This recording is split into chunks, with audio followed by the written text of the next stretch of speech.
Mr. Wallace, who's presently serving 10 years for manslaughter in an English jail, was known to have links with British intelligence. Wallace claimed he was an intelligence officer. Wallace alleges he became involved in a black propaganda campaign by the security services. There was no evidence to support the claims of Mr. Colin Wallace. Until anybody can produce proper evidence, there is no need to have an inquiry. Colin Wallace had fractured Mr. Lewis's skull with a karate-style blow after he was accused of having an affair with Mr. Lewis's wife. He hid his friend's body in the boot of his car and later dumped it in the River Arun. He says he was the victim of an MI5 dirty tricks campaign.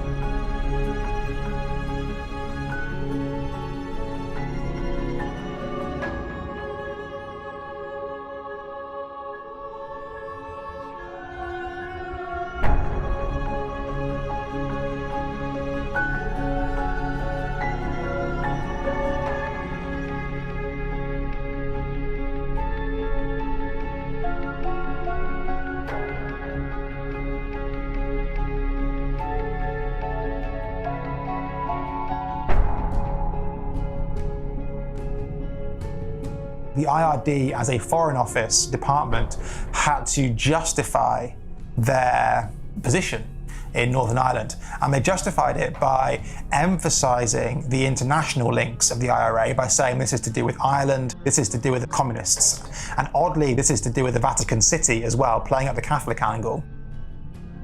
The IRD tended to work through newspapers. They would draft articles in London and then distribute them through friendly journalists who slip into foreign newspapers. They worked with publishing houses where they would write some book about communism, and then it would be distributed or published through a private commercial company. Hugh Mooney of the IRD was sent as an advisor to information policy. Northern Ireland was the most surveyed country in the world. Every citizen probably had a file. Every household was under surveillance, down to minute things like extra pint of milk. Just bought a new TV, where's the money come from that? Colin Wallace, a 27-year-old Army press officer, was asked to assist the Psychological Warfare Unit. Because I grew up in Northern Ireland, because I knew a lot of the background, I was then asked to explain some of the significance in terms of emblems, in terms of labels, and so on and so forth. I was really bringing into the PSYOPs team the Irish dimension, as it were, in terms of history, emotion, symbols, sounds. Maurice Tugwell, the head of the Army Psychological Warfare School, and a veteran of Britain's colonial counterinsurgency campaigns, commanded the PSYOPs unit. Maurice Tugwell believed that all information agencies in Northern Ireland should speak with one voice. Any organisation critical of British policy was an IRA front. Information policy, PSYOPs, was a highly sensitive activity, and it really needed some form of cover that gave its officers access to the public and the press. Information policy was in the same building, on the same corridor as the press office. So a visiting journalist going down the corridor to the press office would almost see the whole corridor as part of Army public relations, whereas a key part of that had no bearing on public relations per se. On the 9th of August 1971, the British government approved the internment of dissidents without trial. Many of those imprisoned were not terrorists, but civil rights activists and Irish nationalists. The perception at that stage was a bad one globally. And of course, the IRA were very good from a PSYOPs point of view. They used that to make Britain look bad. Reports of torture surfaced in the Irish press. Where there were allegations of brutality, the Information Policy Unit planted with selected journalists the fact that the techniques used by the security forces in questioning detainees were actually less demanding than the techniques we used on our own soldiers when we were teaching them how to avoid or deal with interrogation if they were captured by the enemy. Stories of torture and arbitrary imprisonment without trial fanned feelings of historical injustice, and with that the popularity of the IRA increased. The violence from all sides escalated. In 1972, 479 people were killed and almost 5,000 injured. Each day the psychological operations team would look at the violence of the past 24 hours. Some activities would require a quick response. We needed to do something that day. But sometimes there were themes developing that, for example, some type of terrorist activity was creating a problem, and therefore we would have to take a more strategic look at that. A theme was a broad issue that information policy identified as a concern. Major themes included community support for paramilitary organizations who were portrayed as organized criminal groups that intimidated and exploited local communities. Information policy attempted to spread uncertainty and conflict in target groups. The international perception of the conflict was another major theme. Themes were used to color events with a message that supported information policy's long-term PSYOPs campaigns. When journalists visited or phoned the Army press office, they would be passed through to Colin Wallace and his colleagues. We then, from a PSYOPs point of view, either had an agreed position which we would take on this, feeding in the various themes that we wanted to put across, or in certain cases we had a number of journalists who were much more pro the role of the armed forces in Northern Ireland, and we would then call them direct and explain the background that we wanted to put across. The propaganda was deliberately designed to create conflict, to disorientate the IRA, to unnerve them, and to, again, to separate them from the community whose support they needed in order to remain a viable organisation. We discovered at one stage they were using nitrobenzene to mix with fertilizer to make their bombs more effective.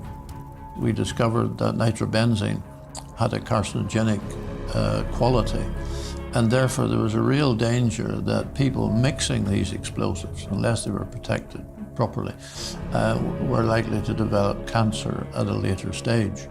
Now, this was a scientific fact, but exactly how much exposure, etc., we had no idea. But because there were sufficient scientific hooks with that, we circulated that information to the press. And the good thing about it was lots of experts from the scientific world agreed with the conclusion that nitrobenzene was a carcinogenic. Newspapers picked up the story and quoted an anonymous army spokesperson who was none other than Colin Wallace, who claimed that symptoms of nitro poisoning are difficult to spot. By the time they are visible, it is too late to treat the victim. Vomiting and a coma follow, and later the glands and liver break down. The Guardian reported children finding it stored in a derelict house or people forced to store it by the provisionals could suffer from the poisoning. On occasion, bombs would go off prematurely, and quite often the people transporting the bomb would be killed. And where we got a bomb going off prematurely, although we knew the reason from the subsequent examination of the device, why it had gone off prematurely, we would quite often try to shift the reason for that onto something else. In campaigns of a more political nature, Army PSYOPs worked with Hugh Mooney of the IRD. One of the themes the IRD used in its propaganda was trying to link the IRA to the Soviet Union and the broader communist threat.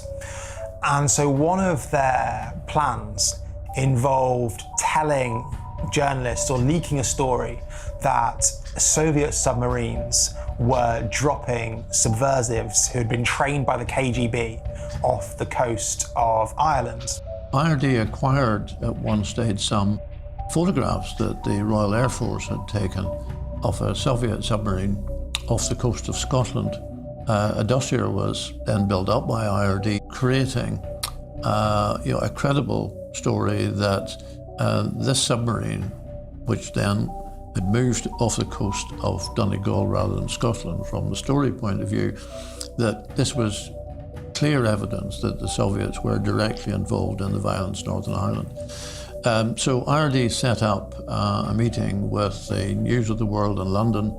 We took across photographs, various other documents and material to substantiate the story. This was given to the News of the World, who ran as a front page lead. It was a huge story, and it got wide circulation again around the world. Hugh Mooney identified himself to the journalist as a member of the Foreign Office. The Foreign Office was a cover for the activities of IRD, and therefore he was listed as a senior member of the Foreign Office, and that's how they knew that he was a genuine official. We would try to manipulate the terrorist organisation simply by information, just to delay and get them to lose faith in what they were doing. But at the other end of the scale, there may be a technical intervention where, again, one would try to get, for example, a weapon to misfire or to explode or something of that nature. On one occasion, the IRA was struggling with using heavier weapons such as bazookas, and it turned out that they were using them with the safety cap still on. The IRD decided to conceal this explanation and instead issue a dummy army order suggesting that the shells be tested electronically. The IRD hoped that this would result in explosions going off in the hands of IRA members. In Northern Ireland, a clandestine unit, the Military Reaction Force, dressed up as civilians and injured and killed numerous Catholics in drive-by shootings. Information policy would point out to journalists that the weapons used were those that the paramilitary groups carried. As a result, the press attributed the attacks to the paramilitary groups. In one incident, the police discovered that an undercover army unit had injured a group of people at a bus stop in a drive-by shooting on the Glen Road in Belfast. The police wanted to press charges. PSYOPs dissuaded the police by threatening to reveal that the ammunition used had been given to the army by the police. Information policy established close relationships with journalists and their publications. The whole thing is about knowing the target audience, but also knowing the journalist as well. Sometimes, the relationship was very good, and it was almost at a humorous level. And journalists might ring me up and say, "Look, I'm quoting you as saying this," and I would say, "But I didn't say that." And they say, "I know, but we knew you would say that." And it was at that level, unless that quote was really way off mark, I would be quite happy with that. 99% of the work I was doing was unattributable. And then you also have off-the-record information which, a journalist would know but couldn't actually report on.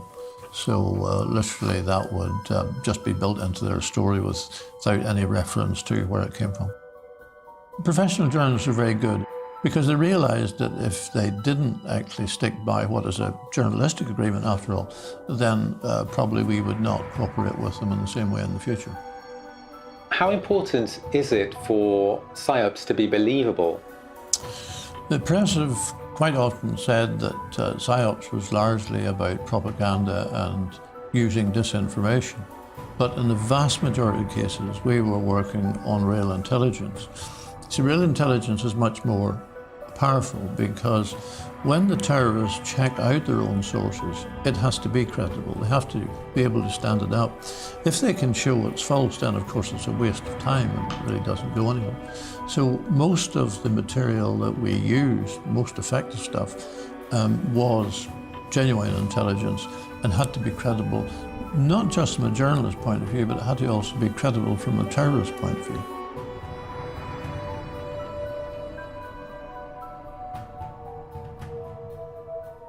On the 5th of August 1973, an article in the Belfast Sunday News reported that sheep had been sacrificed in a black magic ritual on Copeland Island Beach, northeast of Belfast.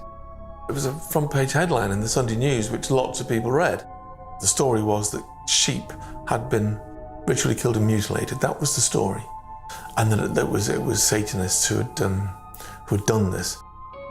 As a would-be anthropologist, an undergraduate at the time, it tweaked my interests, and I began to pay attention as other news stories appeared in other local papers. The more I looked, the more I found, and I began to be really surprised at the degree to which this had been a local newspaper story in Northern Ireland. From August 1973, stories of witchcraft and black magic began to surface in many local newspapers. First thing that I had to do was try and understand what witchcraft would look like, and we had no idea. So I bought a book on the subject. Then the whole idea of the sacrifice of animals or whatever it might have been, we got blood from the cookhouse, from the army cookhouse, and we would scatter that over the makeshift altars that were there. Some of that material then we left, and it would be discovered by local people, and then eventually they would talk about it at the press. And gradually the story built up and built up over a period of months. This was a way of really getting the interest of the press, getting rumours going around, and therefore doing the things that we really wanted to happen. The ritual sites were often located in old graveyards and abandoned properties. You have to remember that this was a time in Northern Ireland when all kinds of unusual things were happening. Assassinations were a very regular thing, and some of them were particularly bloody and brutal. Torture, mutilation, using knives and blades and things like that. People were talking about ritual murders and all kinds of things. So all of a sudden, all of the moral certainties no longer seem to be quite just as certain. Information policy sent fake readers' letters to the local press to help fan the rumours. Quite often, on different subjects, we would write to local newspapers drawing attention to something or criticising something, and then the newspaper would publish that. And it would usually be about a local issue, and it was very much done at local level. But then we would pick up the publication of those letters, and we would then circulate those letters more to the national press to reflect what would be portrayed as local views. Don't forget that we're not just influencing the press. The press is only one way of influencing the public. We had to be able to influence all sorts of other people who were, communicating with the public. And the churches then, in the 70s, had much more influence, of course, than they have today. And therefore, this involvement of witchcraft was quite important. The key thing we wanted the clergy to do, I think, was just to try and go back to reject all types of violence and questionable behaviour, and whether that was drugs or witchcraft or terrorism, it was to say that these activities really have no place in the society that we were trying to create. And because at that stage people's world was dominated by the fear of terrorism, we were directly linking a lot of these things together. It was important to look at evil, bad and terrorism all within one package. They were particularly interested in getting at the Protestant population and getting them to believe in this stuff. They were trying to scare the bejesus out of the local population and to attach that fright to the terrible things that were going on, ergo the paramilitaries. That, I think, what the core job of what they were doing was. They were trying to discredit the paramilitaries. They were trying to associate them with bad things, drug dealing, dodgy financial dealings, etc., etc. We were just saying, look, the fact that the community has now sort of dissolved into this violence, which is becoming more and more sadistic in terms of sectarian assassinations, you know, where do you draw a halt as a community? I think it helped to bring home to people that there was something going on in their community that really was not good for them as a whole. That is a strange way of thinking, because, you know, you are part of the army and the idea is that you are fighting a war. But you are saying the witchcraft campaign was about bringing a sense of morality back to the community. You wouldn't really have thought that the army would think about that. Probably not, but I think, you see, it is a war, but it's not a conventional war. Terrorism is fundamentally a propaganda war that is backed up by armed conflict. So it was just, I think, going back to say to people, you know, you have grown up, as I did in Northern Ireland, with a very strong belief in the community and in our own church, whatever that religion was. And surely we have drifted a long way from that as a result of the violence of the last 5-6 years.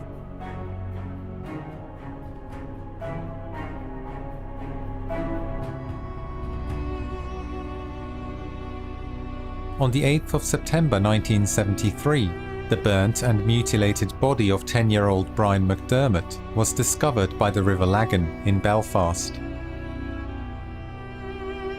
People began to speculate, was this a black magic killing? And it certainly contributed towards one of the threads in the rumours and fears that autumn, which was that Satanists were looking for children to abduct. Newspapers reported rumours that a boy or girl under 7 would be sacrificed. The police actually issued statements saying they believed that the murder may have involved witchcraft. That was a concern for us at that stage, because bearing in mind that we were creating this concept, at that point we stopped using witchcraft as a concept. But that was in September. And according to Richard Jenkins, the witchcraft scare continued all the way to the beginning of 1974. I think that's right, and one of the points we were making is that when you create a story, it gathers momentum over a period of time. And I think although we stopped doing things, there were lots of other stories and rumours going around. There may also have been people, you know, creating these things for fun, really, to do that. But we certainly stopped after Brian McDermott's death. There's no doubt about that, I'm absolutely clear. But it may well be that the aftermath of that was still going on for a period of some time, even to the beginning of the following year.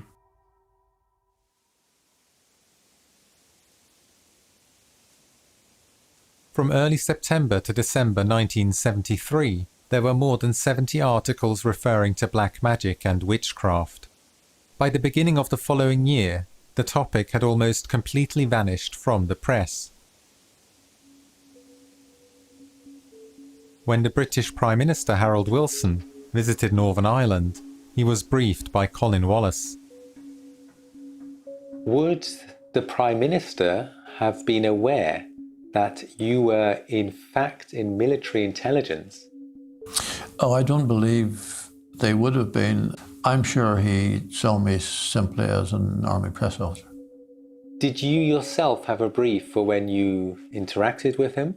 Yes, what happened was that there were certain key things that we felt the Prime Minister should know. So the idea is that you don't want him to be wrong-footed by not being able to answer the basic questions about security in Northern Ireland. Influencing the press, the clergy, and key decision-makers was one aspect of psychological warfare. Another was influencing persons of interest directly. Quite often we were trying to influence people where we had no direct access to them. And so when you're trying to move somebody or change somebody's thinking, sometimes you had to target them through one or more sort of relays of other people. So it's never straight communication. A lot of information we were disseminating wasn't through the media, it was also through people. And therefore they had to be cut out so that the person handling it quite often didn't realise who the originator was, and that made it all the more credible when that person who was known to the target was passing this information on to them.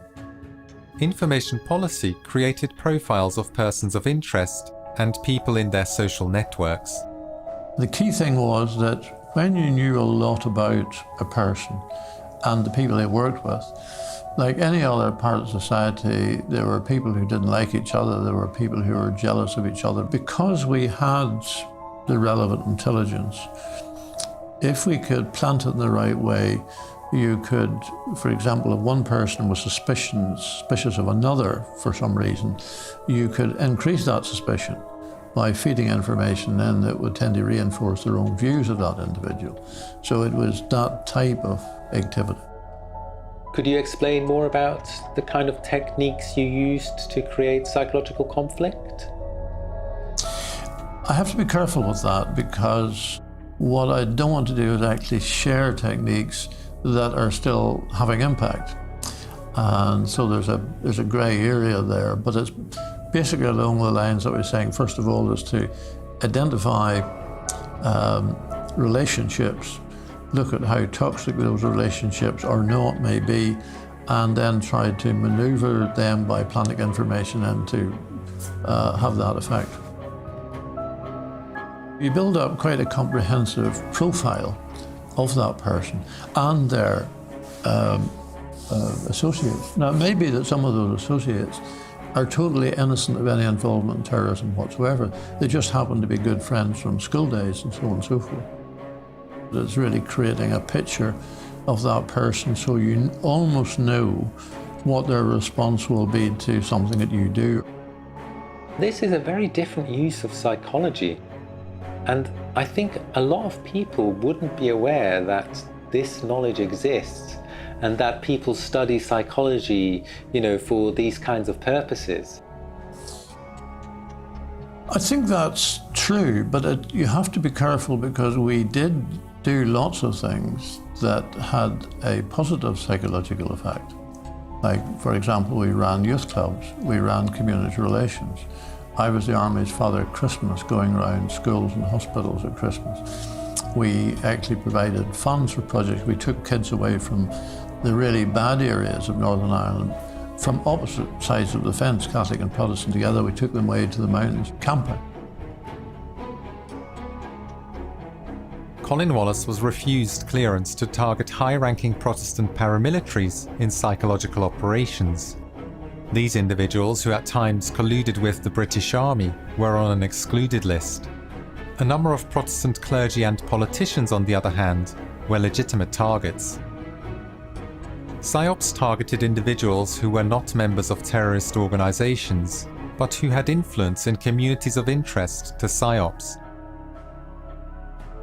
In the Catholic community, personal conflicts were the most common reason for a person to become an informant. We couldn't admit to what we were doing, the Army didn't admit to what we were doing, and so on and so forth. A senior figure, political or military, might ask us to do something. And then for political reasons, usually, they would say, it'd be a really good idea if X happened. But then they would quite often say, but I don't want you to tell me how you go about it, because I may have to deny it. And that was a classic example. So in other words, the person doesn't want to lie that they were involved in it.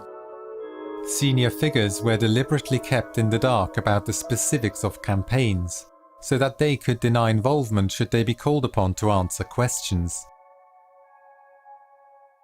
At the age of 29, Colin Wallace was the youngest senior information officer in the MOD.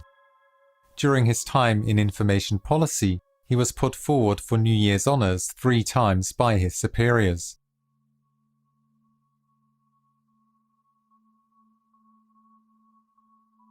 In 1973, the IRD was withdrawn from Northern Ireland.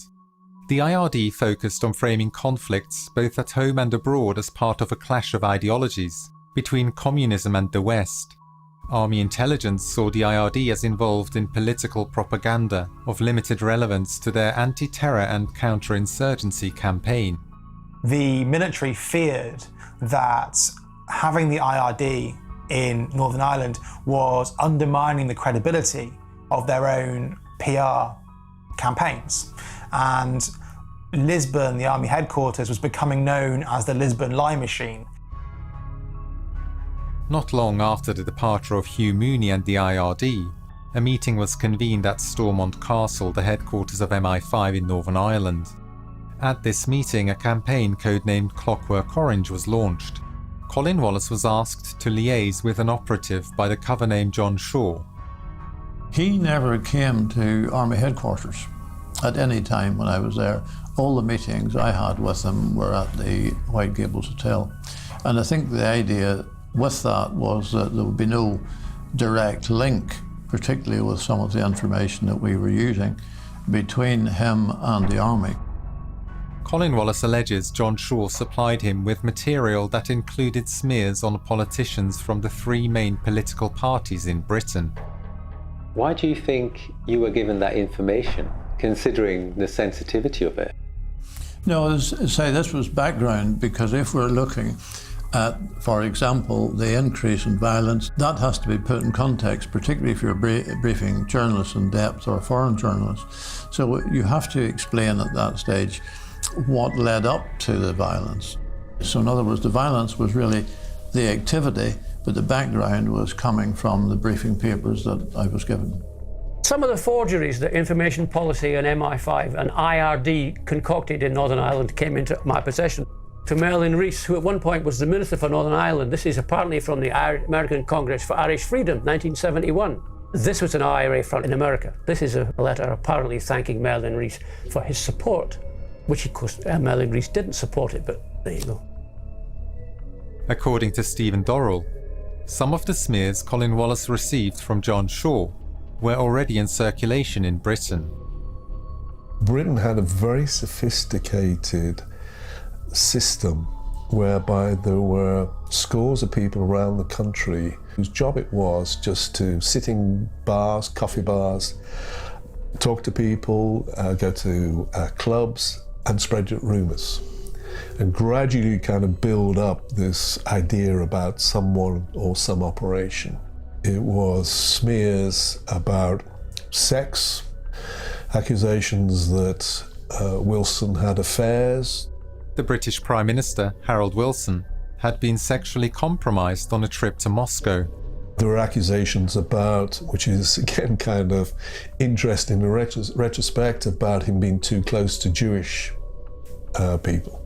So there were kind of anti-Semitic smears that Wilson was corrupt, that he had secret bank accounts. A few years ago, the son of a MI6 officer contacted me and said, you've written about my father, but did you know that when he retired in 1970, he went into the City of London and he started a newsletter and spread rumours through this newsletter and smears about Wilson. Here's another fake, a Swiss account held by Edward Short, who was the leader of the House of Commons at the time, I think, another Labour MP, a fake bank account showing he had £30,000. A journalist who trusts somebody like Colin can easily be manipulated. He would say to somebody, okay, yeah, I think I know so-and-so, talk to that person, or I can supply you with this bit of information, or I have this document I will allow you to look at, which will back up what I am saying, or what this person has told you. It's a very sophisticated kind of system. This is thought out about what it is you want to achieve with this particular story.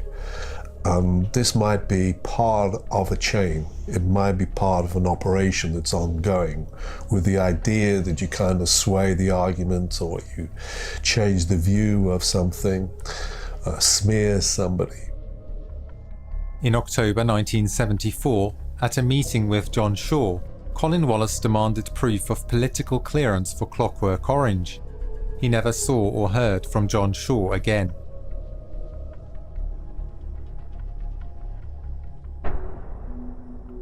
Colin Wallace turned his attention to undermining the Republican support network in the US and Ireland. He created a dossier that linked fundraisers and businessmen supportive of Republicans to weapons smuggling. Colin Wallace traced the serial numbers of weapons captured in Belfast to arms dealers in the US. He identified a leading fundraiser and major benefactors. The story was intended as an exclusive for a major publication. The Irish Joint Section of MI5 and MI6 reported in a telegram that the managing editor of the Daily Telegraph was prepared to give the article wide coverage. Colin Wallace was asked to supply additional photographs. Information Policy ran a photography department that gathered images for intelligence purposes. These images could be used as supporting material in press briefings. The Daily Telegraph published a special investigation. Reporter Christopher Dobson wrote, "I have spent the last 2 months investigating the way in which the IRA gets its money. I have travelled to the United States and Ireland in tracking back the serial numbers of arms captured in Belfast, and I have looked into the lives of the paymasters of terror."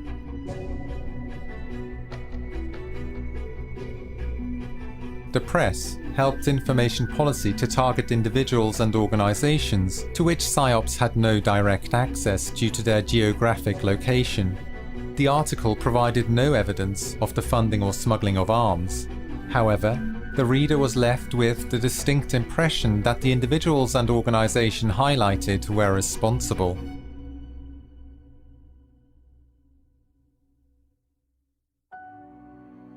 William McGrath was a prominent individual in Loyalist politics, the Church and the Orange Order, and the head of an organisation called TARA. I was asked to encourage the press to look at what TARA and McGrath were all about. TARA was an organisation that was really designed to prepare for a doomsday situation by Loyalists if there was an IRA campaign, or in fact, as McGrath said, the Irish Army might even invade the north.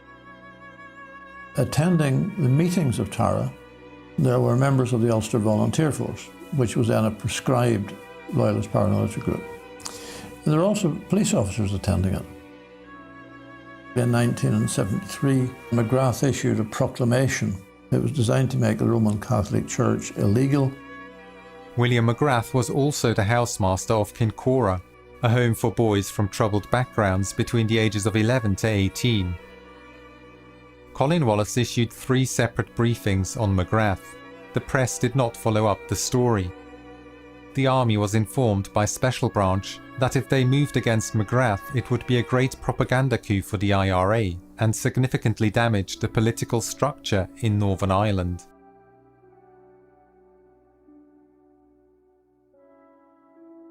In December 1974, Colin Wallace was summoned to the Ministry of Defence in London. Everything, as far as I was concerned, in terms of my job, how I was regarded, my annual performance reports, all of those things were perfect. And so I was a bit surprised to be told then by the senior MOD official who saw me that because my life was in danger, I had to be moved out of the province. A farewell party was organised. A prominent cartoonist recorded Colin Wallace's departure. I moved to my new post, and a day after that, a police officer from Northern Ireland arrived with a special branch officer and said that they were investigating the fact that I had given a restricted document to a journalist. For the past 6 years, I'd been supplying, as part of my job description, highly sensitive information to journalists from different countries around the world. Unbeknown to Colin Wallace, MI5 had made an assessment that he was disgruntled and a security risk. The disciplinary hearing that followed concluded that Colin Wallace should be dismissed, but that he could keep his pension if he resigned voluntarily. Peter Broderick, a colleague of Colin Wallace's in Army Public Relations, tried to support him, and was informed that Colin Wallace was a member of a terrorist organisation. Peter Broderick was then transferred out of the Ministry of Defence.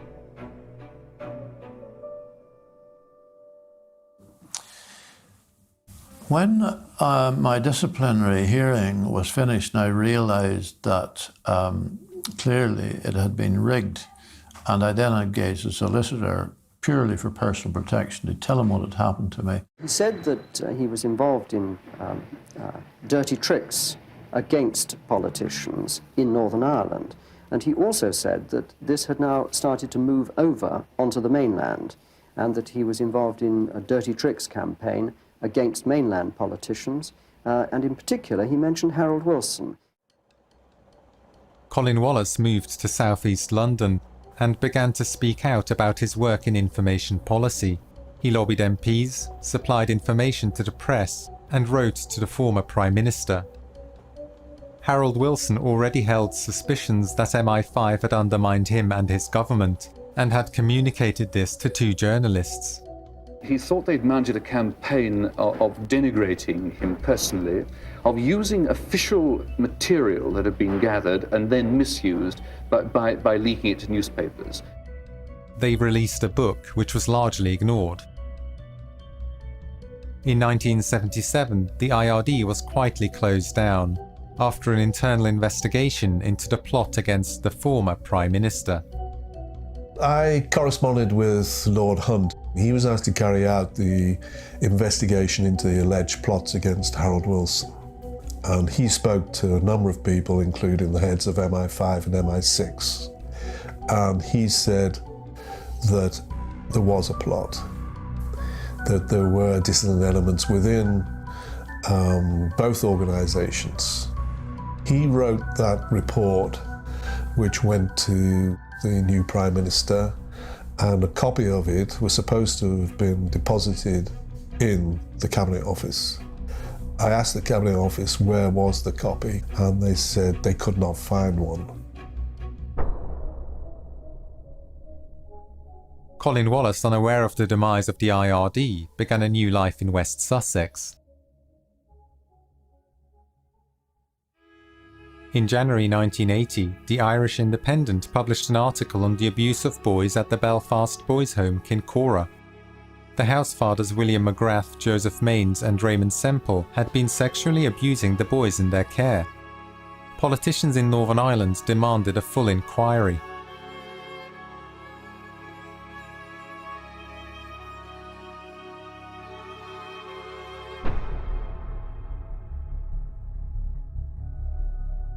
The body, which was found last Friday in the river, had head injuries. And this is a matter for the pathologist who is making his examination to find out whether in fact the person died as a result of drowning or as a result of the head injuries. Colin Wallace had fractured Mr. Lewis's skull with a karate-style blow during a meeting at his house after he was accused of having an affair with Mr. Lewis's wife. He hid his friend's body in the boot of his car and later dumped it in the River Arun. Colin Wallace was charged with the murder. The prosecution alleged he was infatuated with Jane Lewis, the deceased's wife. He was found guilty of manslaughter and sentenced to 10 years on the 20th of March 1981.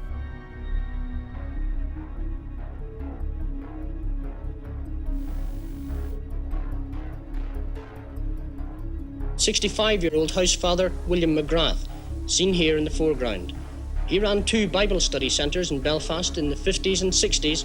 McGrath was also a founding member of the Protestant paramilitary group Tara. This man was one of McGrath's victims.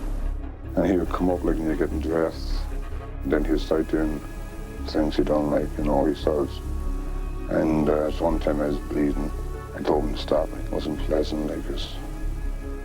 He couldn't turn to no one, you know.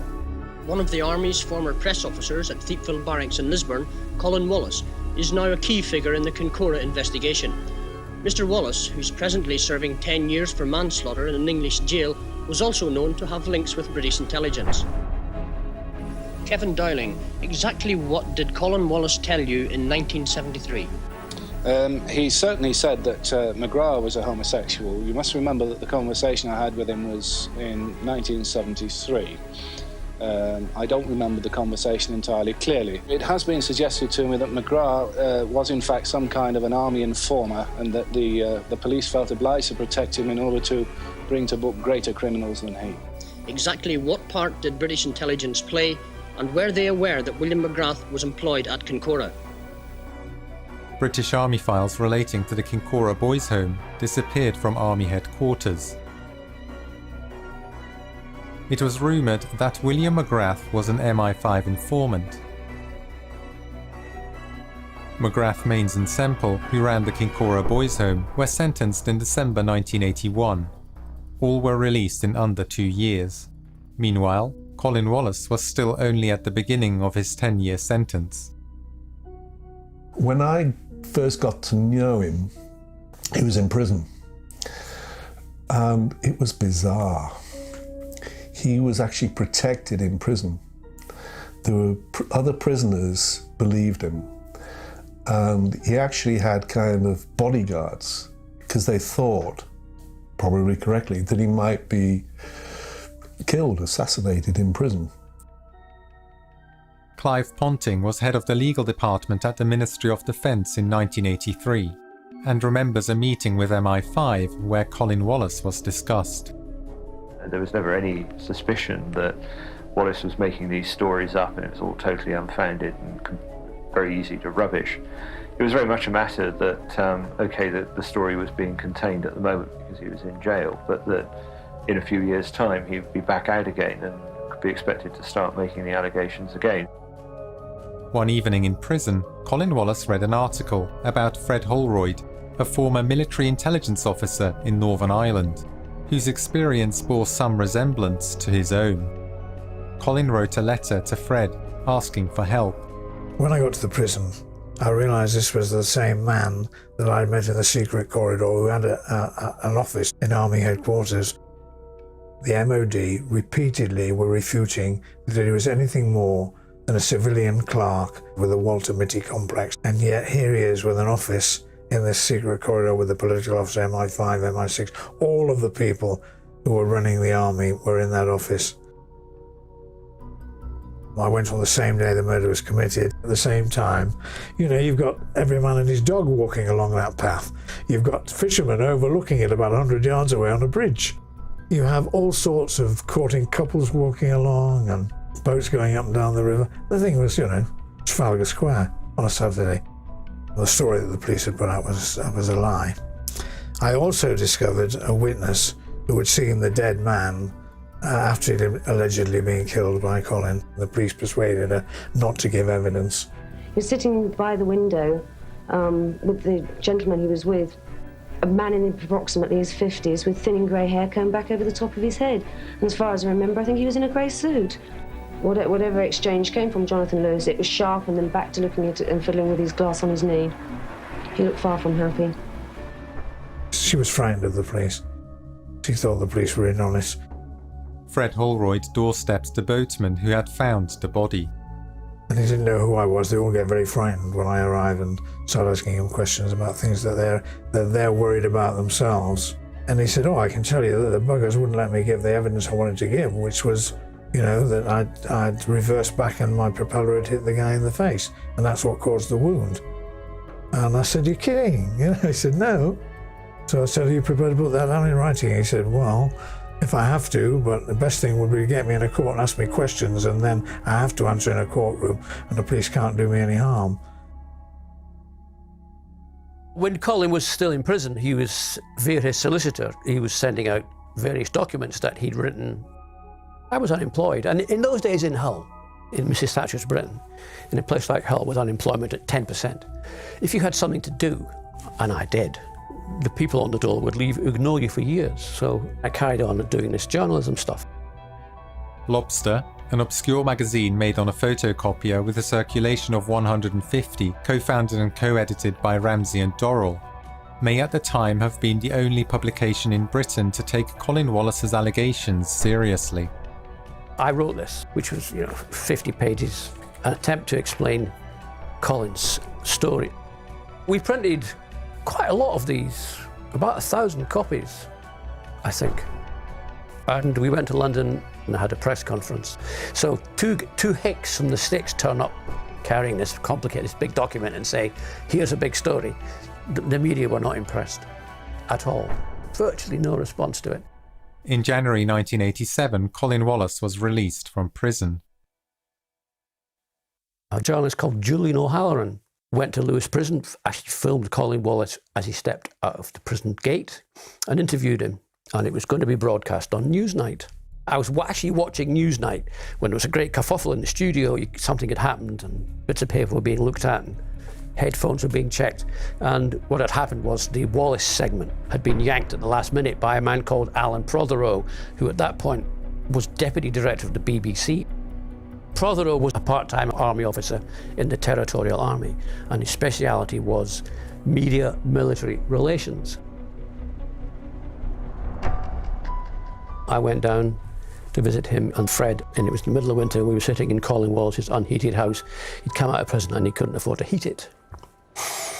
And so we were all sitting in our coats in Colin's living room, and I remember saying something like, so your plan is that me and you two guys with no money between us are going to take on MI5 and the MOD. Yes, that's the plan, they said.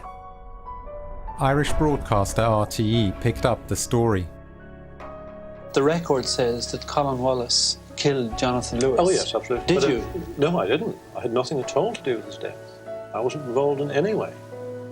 But I mean, if I'm not calm about it, if I panic about it, I create a fuss, I get excited about it, that's not going to change the verdict any quicker than if I stay calm and deal with it properly through the correct channels. Eventually I was hired by Channel 4 News.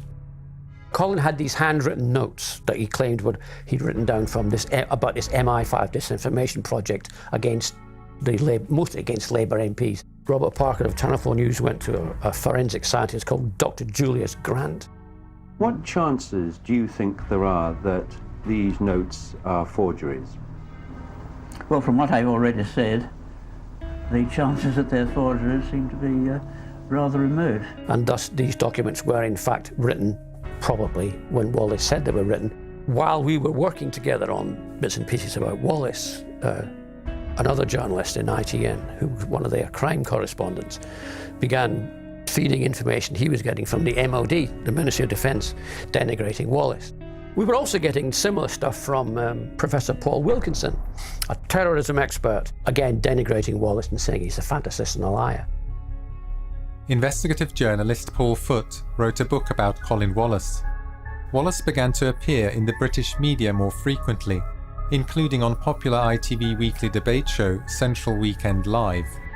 If you take the case of Mr. Wallace here, as everybody else who's ever convicted of any crime, poor Mr. Wallace was framed. I don't believe he was framed. The point that he made. Any responsible journalist in Northern Ireland in the early 70s knew what Colin Wallace was up to.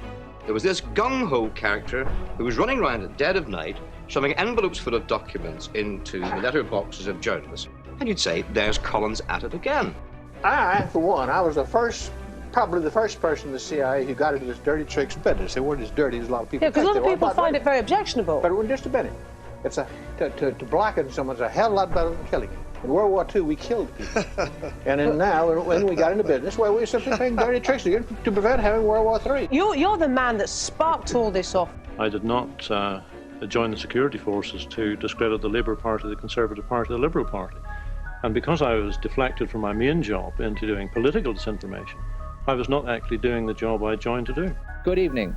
A civil servant sacked after making allegations about an MI5 dirty tricks campaign has been awarded £30,000 compensation by the government. Elkert QC was asked to conduct an inquiry. In his report, he reveals that Ministry of Defence officials contacted Mr. Wallace's disciplinary hearing beforehand, thus influencing the outcome.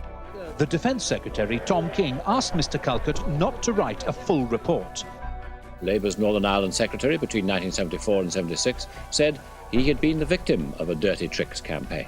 Who instructed Mr. Wallace to do the job that he and others did? That's what we've got to know. We want to be sure that this sort of thing never happens again. I feel very strongly about it. Mrs. Thatcher, having insisted there was no evidence to back such claims, was forced to admit in the Commons that she'd been misled. This followed the discovery of documents in the Ministry of Defence which related to a propaganda campaign codenamed Clockwork Orange.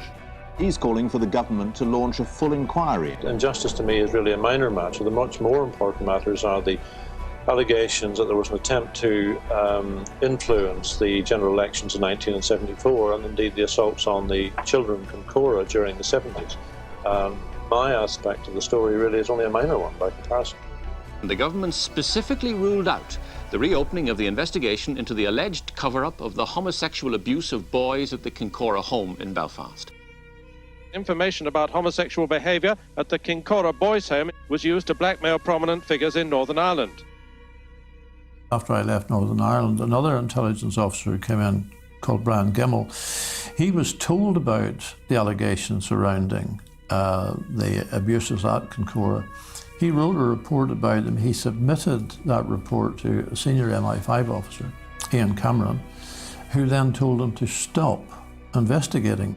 You know, on the phone we got phone calls of generals said, yes, I knew all about Kincora, I was told, and I took it to MI5 and they said it was none of my business and I left it to them, it was their business. And all this sort of stuff, and you know, the realisation, like me, the light is dawning, that we are not who we say we are. Journalist David Lay tracked down Dennis Payne, the former head of MI5 in Northern Ireland, to a sleepy village in the countryside and confronted him with the Clockwork Orange allegations. I'm under an obligation to say absolutely nothing. I can't say anything at all. I mean, you collected all the information. I can't believe anyone is in the slightest bit interested in it, but I've nothing to add. In 1996, Colin Wallace appealed his conviction for manslaughter. Today, 15 years after he was jailed for manslaughter, Colin Wallace from West Sussex cleared his name. He served 6 years in the 1980s after being found guilty of killing an antiques dealer near his home in West Sussex. During the appeal hearing, the Home Office pathologist admitted that a Secret Service agent had suggested to him that the injury was caused by a karate chop to the head and not from the propeller of a boat. The hearing of the Court of Appeal focused largely on new medical evidence about the injury Jonathan Lewis received. Jonathan Lewis was most probably attacked at the riverbank and not at his house. And he said there was no evidence that his body had ever been in Colin Wallace's car. He says he was the victim of an MI5 dirty tricks campaign. Now Mr. Wallace is demanding a full investigation into his claims. Even after Colin Wallace received compensation, his troubles with MI5 were not over. When I was working at BAA, MI5 contacted the head of security there, and then I was made redundant after that.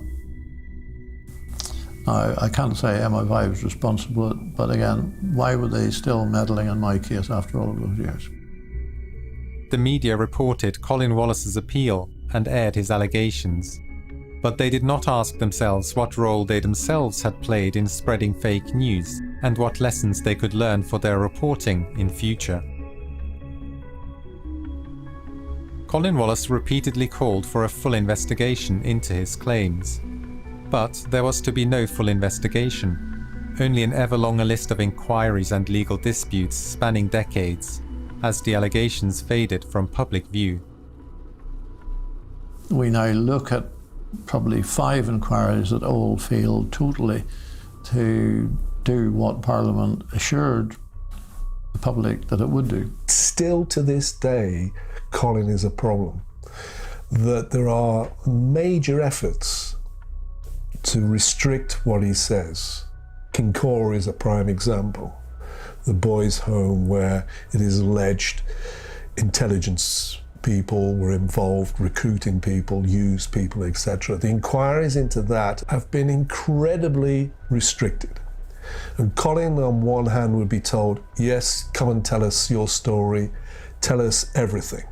Then when it gets nearer, you get a document from the minister who says, I'm sorry, he can talk about that area, but no way he's going to talk about that. Or MI5, he cannot talk about this area because that gets him into an official secrets area.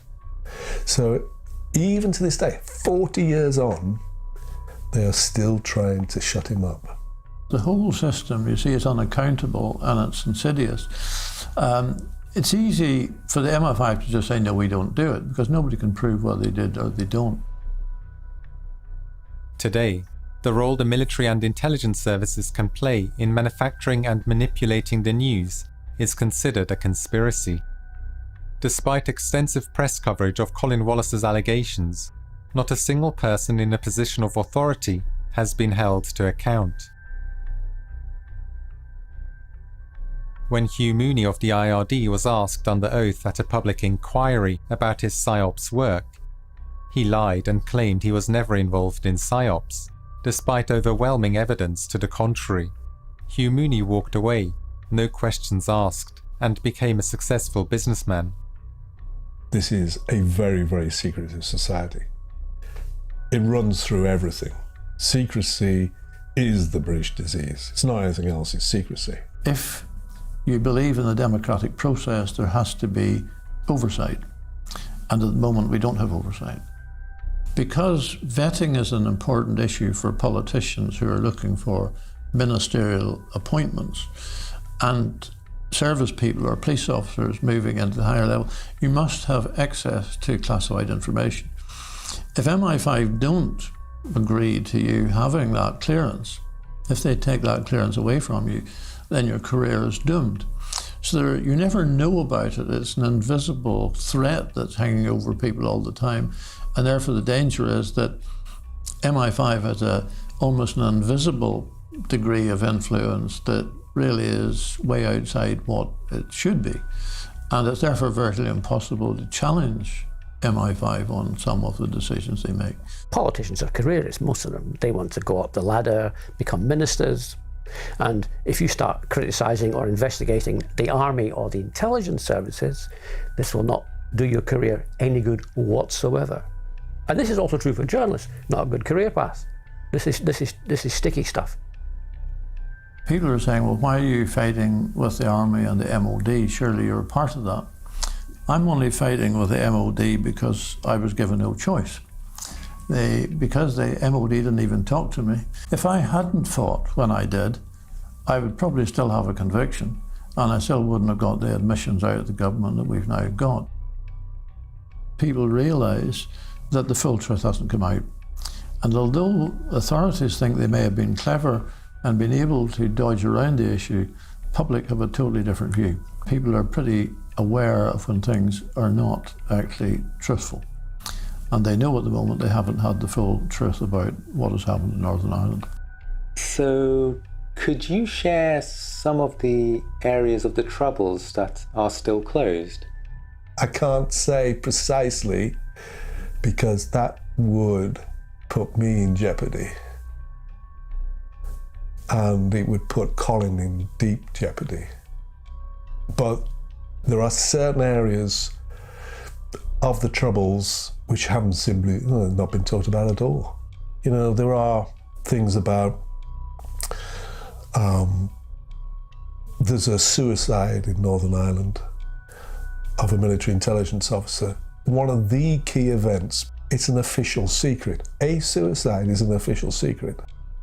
And so far, no one has written about it. And some of the events around that are appalling, in that he ran agents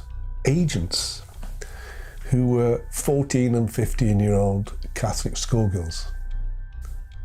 This is how desperate the army at some stage became to get intelligence. And you kind of say, how do you run a 14-year-old Catholic schoolgirl?